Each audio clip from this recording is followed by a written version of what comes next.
United nations, ఐక్యరాజ్య సమితి, అంతకుముందు నానా జాతి సమితి, నేను కొంచెం తెలుగులో కొంచెం వీక్. ఎక్కడి నుంచి వచ్చాయి ఇవి? where did that come from? 2 wars జరిగాయి. where did this unity come from? It is the 66 books of the Bible that gave them the inspiration. No. రాజ్యములు మనలో వివిధత ఉంది, కానీ ఐక్యత సాధ్యం అన్నటువంటి 66 పుస్తకాలు ఉన్నటువంటి బైబిల్ నేర్పిన పాఠం అన్ని దేశాలు ఒక చోటుకొచ్చి ఒక డాక్యుమెంట్ చదివి ఆ డాక్యుమెంట్ మీద సైన్ చేశాయి. మెల్లిమెల్లిగా రాని వాళ్ళు కూడా రావడం మొదలు పెడుతున్నారు. మెల్లిమెల్లిగా మనలాంటి వాళ్ళు ఉండి కూడా బయటకు వచ్చే ప్రయత్నం చేస్తున్నారు.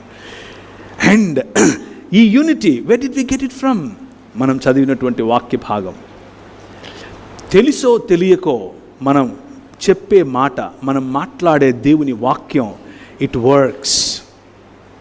అది మార్పు తీసుకొని వస్తుంది.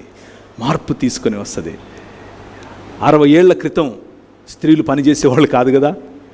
స్త్రీలకు ఉద్యోగం లేకపోతే ఉపాధి అన్నది చాలా కద్దు కదా. అమ్మా ఏంటి ఆమె పనిచేస్తుందా అనేవాళ్ళం కదా. ఈరోజు అందరూ ఏంటి నువ్వు పని చేయవా, ఇంట్లో ఉంటావా అని అంటున్నాం. ఎందుకు? వాయ్? మార్పు ఎలా? దైవజనుడు సన్నద్ధుడై నేర్పించినటువంటి మాట.